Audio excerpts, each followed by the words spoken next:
যখন আমরা data analysis করে দিই খুব চটপট আমরা কিন্তু পাইথন একটা খুব ইন্টারেস্টিং ল্যাঙ্গুয়েজ এবং খুব ইজিয়েস্ট ল্যাঙ্গুয়েজ এর মাধ্যমে আমরা কিন্তু ডেটাটাকে অ্যানালিসিস করতে পারি।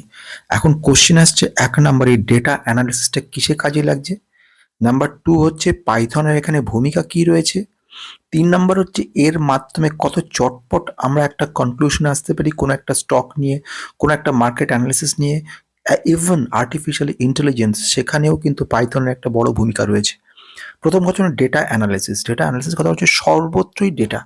আমার নাম আমি যখন লিখছি, আমার পদবি যখন লিখছি, আমার অ্যাড্রেস যখন লিখছি, আমার বয়স যখন লিখছি, যদি শুধুমাত্র এজ লিখি, জাস্ট ফর আমি যদি লিখি এজ, তার মানে কি শুধু বয়স দিয়ে বোঝা যাবে না কে, কার বয়স এটা, কি বয়স এটা, কিছু বোঝার উপায় নেই। আমি যদি শুধু অ্যাড্রেস লিখি, কার অ্যাড্রেস সেটা বোঝা যাবে না। আমি যদি শুধু নাম লিখি তাহলে নামটুকু বোঝা গেল, কিন্তু এ কি কাজ করে সেটা বোঝা গেল না, বা এর ঠিকানা কোথায়, বয়স কত, কিছু বোঝা গেল না। অর্থাৎ ডাটা হচ্ছে একটা সিস্টেমেটিক প্রসেস ইনফরমেশন ফ্লো, যার মাধ্যমে নাম, তার বয়স, তার ঠিকানা, ডিটেলস, অ্যাড্রেস সব কিছু জানা থাকলে তবেই কিন্তু আমরা ক্লিয়ার ওয়েতে আমরা পৌঁছতে পারি একটা কনক্লুশনে যে লোকটা কি কি করছে কি না করছে। ঠিক আছে, তাহলে ডেটা অ্যানালিসিস শব্দটা হচ্ছে এইখান থেকে আসছে। যখন আমরা কোনো একটা কোম্পানির কোনো একটা স্টকের ডেটাটাকে অ্যানালিসিস করছি, ডেটা অ্যানালিসিস বলতে গেলে যেরকম অ্যানালিসিস হয়ে যায় কোনো ফান্ডামেন্টাল অ্যানালিসিস করছি। ফান্ডামেন্টাল বলতে কোম্পানিটার এই মুহূর্তে ডেপ্ট কেমন রয়েছে, অ্যাসেটস কেমন রয়েছে, কি পরিমাণে তার ইকুইটি রেশিও রয়েছে, যেরকম return on equity, return on capital employed, কিংবা এর সঙ্গে সঙ্গে ডেপ্ট টু ইকুইটি রেশিও, কিংবা প্রোমোটার হোল্ডিং, কিংবা সেলস গ্রোথ, কিংবা এরকম অজস্র। তাহলে এইগুলো সবই কিন্তু ডেটা। এই ডেটাগুলোকে অ্যানালাইসিস করতে গেলে ম্যানুয়ালি যদি করি তাহলে দিন কেটে যায় একটা পার্টিকুলার জায়গা থেকে নিয়ে আসতে। কিন্তু সেটাই যদি থ্রু আর্টিফিশিয়াল ইন্টেলিজেন্স এবং আর একটা ঘটনা হচ্ছে পাইথন বা এই ধরনের প্রোগ্রামিং দিয়ে খুব চটপট আমরা কিন্তু বের করতে পারি। আজকের ভিডিওর মতো তাহলে প্রথম ঘটনা ডেটা অ্যানালিসিস বুঝে গেলাম। এইবারে আসছে সেকেন্ড, পাইথনের ভূমিকা কি রয়েছে এখানে। পাইথন হচ্ছে একটা সিম্পল স্ট্যান্ডার্ড ল্যাঙ্গুয়েজ। এই স্ট্যান্ডার্ড ল্যাঙ্গুয়েজ হচ্ছে মেশিন বা ডেটা এই ল্যাঙ্গুয়েজ থেকে বুঝতে পারে। যেরকম আমার মাতৃভাষা বাংলা, আমি বাংলা হচ্ছে আমার ল্যাঙ্গুয়েজ, আমি বাংলা ভাষায় যা ইনস্ট্রাকশন দিচ্ছি তোমাদের বা তোমাদেরকে সকলকে, তার উত্তর মতো তোমরা সেই মতো পড়াশোনা করছো বা সেই মতো কাজ করছো। তাহলে এখানে কিন্তু আমি আমার যে ল্যাঙ্গুয়েজ সেটা কিন্তু হলো বাংলা। ঠিক সেম ভাবে পাইথন হচ্ছে এমন ল্যাঙ্গুয়েজ যার মাধ্যমে এই ডেটাটাকে কিন্তু আমরা অ্যানালাইসিস করে দেবো। পাইথন ছাড়া অজস্র ল্যাঙ্গুয়েজ রয়েছে, কিন্তু সব থেকে ইজিয়েস্ট এবং খুব চটপট যখন আমরা একটা একটা করে লিখবো, দেখবেন কত সহজে আমরা কিন্তু পাইথন দিয়ে ডেটাগুলো কালেক্ট করতে পারি। অনেক প্যারামিটার রয়েছে, সেগুলো নিয়ে বলবো। এবারে যদি একটু থিওরিটিক্যালি আসি, পাইথন হচ্ছে একটা লিডিং প্রোগ্রামিং ল্যাঙ্গুয়েজ, ডেটা অ্যানালিসিসের কাজে লাগে। সিম্পল সিনট্যাক্স থাকছে, পাওয়ারফুল ইকোসিস্টেম থাকছে, বাকিগুলো আর বলছি না। এখানে মেন ব্যাপার হচ্ছে কোর লাইব্রেরি বলে একটা ব্যাপার আছে। লাইব্রেরিতে কি থাকে, লাইব্রেরি থাকে বই। সেই বইগুলো আমরা নিয়ে নিয়ে পড়তে পারি, বইয়ের মধ্যে সমস্ত ইনফরমেশন দেওয়া থাকে, সেই বইগুলোকে নিয়ে আমরা এখানে একটা স্টাডি করি। সেরমভাবে এই যে পাইথনেরও লাইব্রেরি আছে, পাইথন হচ্ছে সিম্পল একটা ল্যাঙ্গুয়েজ, এবং এই ল্যাঙ্গুয়েজে যে সমস্ত লাইব্রেরিগুলো রয়েছে, যেরকম পান্ডা বলে একটা লাইব্রেরি আছে, নামপাই একটা লাইব্রেরি আছে, পরে আমরা দেখব মেটপ্লট লিব আছে, তারপরে স্কিকিট লার্ন রয়েছে, এরকম অনেক রয়েছে। এগুলোর কাজ কিছু না, জাস্ট ফর এক্সাম্পল ধরো, মনে করো না A plus B equal to C, এটা একটা ক্যালকুলেশন। আমি কিছু জানি না, আমি শুধু জানতে চাইছি সি এ, এই যে এর আউটপুটটা চাইছি। তাহলে আমার প্যারামিটার কি লাগছে, এ দিতে হচ্ছে, বি কে দিতে হচ্ছে। তাহলে আমি যদি এর ভ্যালুটা এখানে দিয়ে দিই, বি এর ভ্যালুটা এখানে দিয়ে দিই, ও নিজে ক্যালকুলেশন করবে প্লাস কি মাইনাস কি এর মধ্যে মাল্টিপ্লিকেশন সব কিছু করে আলটিমেটলি আমাকে রিটার্ন সি করে দেবে। আমাকে খাটতে হবে না বারংবার এই কোড লেখার জন্য, এইগুলো লাইব্রেরি বুকস এর মধ্যে থাকছে। তাহলে আমাকে শুধুমাত্র প্যারামিটারগুলো কল করে করে নেব, নিয়ে আমি সেখান থেকে কাজ করবো। আমি হাতে দেখালে তখন ব্যাপারগুলো একদম ক্লিয়ার হয়ে যাবে। তাহলে এইগুলো বোঝা গেল। আজকে শেষ কাজ রয়েছে যেটা, সেটা হচ্ছে ছোট্ট করে আমরা পাইথনে ঢুকবো, ঢুকে গিয়ে কিভাবে ঢুকবো সেটা কত ইজি ভাবে পাইথনে আমরা ঢুকবো ক্লাউড কম্পিউটিং এর মারফত। ক্লাউড কম্পিউটিং ব্যাপারটা হচ্ছে ক্লাউডের মধ্যে যেরকমভাবে মেঘের মধ্যে সবকিছু রাখা যায়, সেরকমভাবে সফটওয়্যারটাকে মেঘের মধ্যে রাখা যায়। মেঘে রাখা বলতে এই হচ্ছে মেঘ। এই মেঘটা থেকে আমরা যে যেরকম আছি, যেখানে যেখানে আছি, আমরা কি করছি, ভাড়া নিচ্ছি। কোনো কোনো জিনিস ফ্রিতে পাওয়া যায়, কখনো কখনো পয়সা দিয়ে কিনতে হয়। এবার আমি যদি এই গোটা সফটওয়্যারটা কিনতে যেতাম, তাহলে আমাকে যে টাকা দিতে হতো, জাস্ট ফর এক্সাম্পল 10,000 টাকা, কিন্তু আমি যদি 10 টাকা দিই, আমাকে 1 ঘন্টার জন্য এই সফটওয়্যারটা ভাড়া দিয়ে দেবে আমাকে। তাহলে আমার অনেক লাভ হলো 10 টাকা। আমি স্টুডেন্ট, আমার ইনকাম নেই, আমি তো 10 টাকা দিই ভাড়া। অনেক সময় এগুলো ফ্রিতেও পাওয়া যায়, ফ্রিগুলো একটু স্লো হয়। আমি আজকে ফ্রি নিয়েই দেখাবো যাতে কিনা সকলের বুঝতে সুবিধা হয়। তাহলে এইবারে কথা কম, চটপট আসা যাক কাজে। নোটবুকে যে ক্লিক করে দিলাম সঙ্গে সঙ্গে কিন্তু চলে এলো এখানে আমাদের কোড লেখার জায়গাটা। এখানে আমি কি দেখতে পাচ্ছি? আমি দেখতে পাচ্ছি একটা সিম্পল জায়গা। সেই জায়গার মধ্যে কি কি জিনিস দেখতে পাচ্ছি আমি? আমি দেখতে পাচ্ছি এখানে এইদিকে কিছু জিনিস লেখা রয়েছে, কি আছে অনেক পরে বলবো। এখন সিম্পল এখানে কিছু জিনিস লেখা রয়েছে দেখতে পাচ্ছি। এইটুকু জায়গা একটা কোড লেখার জায়গা রয়েছে দেখতে পাচ্ছি। আমি এবারে কি করব?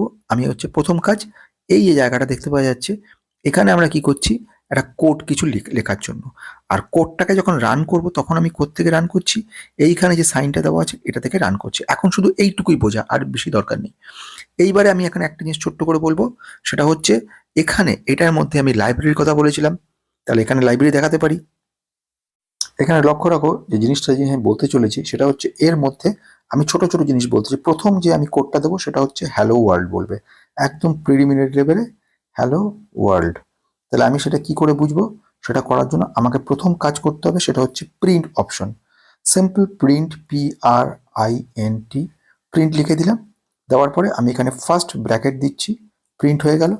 এর মধ্যে উইদিন কোডের মধ্যে যা লিখবো আমাকে কিন্তু সেটাই দেখাবে। তার আমি যদি এখানে লিখি যে হ্যালো, HELLO, হ্যালো, তারপরে দিলাম কমা, তারপরে দিলাম ওয়ার্ল্ড, WORLD, ওয়ার্ল্ড দেওয়ার পরে আমি এখানে কি করছি? আমি এখানে ব্র্যাকেটটা ক্লোজ করছি। তারপরে আমি কি করছি? ফাইনাল যে ফার্স্ট ব্র্যাকেটটা ক্লোজ করে দিচ্ছি। যেই দিয়ে আমি এটাকে এন্টার মারলাম, পরের লাইনে চলে গেল। এবার এখানে আমি ক্লিক যেই করবো সঙ্গে সঙ্গে আমাকে দেখাবে হ্যালো ওয়ার্ল্ড। ঠিক আছে, এইবারে কি হচ্ছে যে প্রথম নেট সময় লাগছে। এর মধ্যে আমি কি কি জিনিসকে নিচ্ছি? প্রথম আমি এখানে নিয়ে নিচ্ছি যে ইন্টারেস্টিং জিনিস, সেটা হচ্ছে প্রিন্ট। প্রিন্ট একটা কিন্তু ফাংশন। এই প্রিন্ট ব্র্যাকেট ব্র্যাকেট একটা ফাংশন। এই প্রিন্ট ব্র্যাকেট ব্র্যাকেট ফাংশন যেটা থাকছে এর হচ্ছে বিল্ট ইন ফাংশন বলে, মানে এটা কিন্তু অলরেডি এর মধ্যে রয়েছে। হয়ে গেল, বিল্ট ইন ফাংশনের কাজ রয়েছে, এর মাধ্যমে প্রিন্টের মধ্যে যা জিনিস তুমি দেখাবে সেটাকেও প্রিন্ট করে দেবে। তাহলে আউটপুট এখানে কি দাঁড়ালো? আউটপুট হচ্ছে তোমার এখানে হ্যালো ওয়ার্ল্ড হচ্ছে আউটপুট হয়ে গেল। হয়ে গেল, এই হয়ে গেল আউটপুট। তাহলে আমার ব্যাপারটা বোঝা গেল হ্যালো ওয়ার্ল্ড। এবারে আমি যদি আর কাজ করি ইন্টারেস্টিং, এটা তো বোঝা গেল। এখানে আমাদের এই হ্যালো ওয়ার্ল্ড দেখিয়ে দিয়েছে। এবার আমি যদি একটা ইন্টারেস্টিং জিনিস কাজ করি যে এরকম জায়গাতে আমি যদি আরেকটা জিনিস, সেটা হচ্ছে আমি যদি এর মধ্যে এবার একটা ছোট জিনিস দেখাবো, সেটা দিয়ে যেরকম আমি যখন ইনস্টল করছি ওয়াই ফাইন্যান্স। ওয়াই ফাইন্যান্সটা কি কাজে লাগে? ওয়াই ফাইন্যান্সটা হচ্ছে আমি ফাইন্যান্সের ব্যাপারগুলোকে এর মধ্যে কল করে নিয়ে আসছি। আমি সিনট্যাক্স যদি ইন্টারেস্ট থাকে পরে আমি সেই সিনট্যাক্সগুলো যাব, প্রচুর ইন্টারেস্টিং আছে। প্রথম কাজ হচ্ছে আমি যখন ওয়াই ফাইন্যান্সকে ইনস্টল করছি তখন এখানে আমাকে লিখতে হচ্ছে যদি আমার ইনস্টল থাকে। আমি এখানে কিন্তু ইনস্টল করেছি অলরেডি, এই জন্য দেখাবে যে অলরেডি ইনস্টল। কিন্তু যাদের করা নেই আগের থেকে তাদেরকে কিন্তু দেখাবেন ওয়াই ফাইন্যান্স। লক্ষ্য করো PIP ইনস্টল ওয়াই ফাইন্যান্স, শুধু এইটুকুটা লিখেছি। এবারে দিয়ে আমি যদি রান করাই, যদি এটা অলরেডি হয়ে গিয়ে থাকে তাহলে দেখাবে অলরেডি স্যাটিসফাইড। দেখতেই পাচ্ছ অলরেডি দেওয়া আছে। যদি না হয়ে থাকে তাহলে তাদের জন্য এটা কাজে লাগছে। তাহলে আবার আমি চলে এলাম সেকেন্ড। এবার আমি কি করছি? আমি ওই যে লাইব্রেরির কথা বলেছিলাম সেই লাইব্রেরিটাকে আমি কিন্তু কল করছি এখানে। আমি কিভাবে কল করব? ইম্পোর্ট করব। ইম্পোর্ট ওয়াই ফাইন্যান্সকে আমি কল করছি, ওয়াই ফাইন্যান্স। এবারে একে কি করছি? অ্যাজ ওয়াইএফ বলে দিচ্ছি। ওয়াইএফ হচ্ছে একটা অবজেক্ট হিসেবে তৈরি করে নিচ্ছি। এবারে আমি যখন স্টক বলে কোনো একটা ভ্যালুকে দেব, স্টক দেওয়ার সঙ্গে সঙ্গে স্টক দিয়ে ইকুয়াল টু যদি আমি ওয়াইএফ করে দিই, ওয়াইএফ ডট টিকার এর একটা ফাংশনালিটি রয়েছে, দেখো চলে আসছে সঙ্গে সঙ্গে TICKER টিকার। এর মধ্যে ধরো TCS কোম্পানির সম্পর্কে আমি জানতে চাইছি, তাহলে TCS রিলেটেড সমস্ত কিছু কিন্তু আমাকে এখানে দেখিয়ে দেবে। এবার TCS এর এখন ভ্যালু কি রয়েছে সেটাকেও বলে দেবে। সেটার মধ্যে TCS ডট NSC যে রয়েছে তার মধ্যে TCS রয়েছে, সেই ব্যাপারটা বলে দেবে। তাহলে এবার আমি শেষ করতে হবে কি দিয়ে? আমি শেষ করলাম কোলন, আমি দিলাম ব্র্যাকেট। এবার আমি কি করছি? হয়ে গেল আমার। তাহলে এবারে কি করছি? গেট করছি আমি কি দিয়ে? প্রিন্ট। আগের বারে বলেছিলাম মনে আছে প্রিন্টের কথাটা? যখনই কোনো কিছু প্রিন্ট করতে যাব তখনই আমরা কিন্তু PRINT প্রিন্ট। প্রিন্ট দেওয়ার পরে কি দেবো? প্রিন্ট দেওয়ার পরে ব্র্যাকেট দেবো, ব্র্যাকেট দিলাম, দিয়ে আমি কাকে কল করছি, স্টককে। তাহলে স্টককে STOCK, স্টককে কল করে নিলাম। স্টক করে আমি যদি এখানে ডট দিয়ে ইনফো বলি, ইনফো মানে ইনফরমেশনগুলো দিচ্ছি, দিয়ে তার মধ্যে থেকে আমি যদি ব্র্যাকেট দিলাম, দিয়ে তার মধ্যে কোলন দিচ্ছি, দিয়ে এখানে কারেন্ট প্রাইসটা লিখে দিই, তাহলে কিন্তু এই মুহূর্তে এই কোম্পানির কারেন্ট প্রাইস কি আছে সেটা কিন্তু দেখিয়ে দেবে আমাকে। কারেন্ট প্রাইস, প্রাইসটা বড় হাতের PRICE, কারেন্ট প্রাইস, বোঝা গেল।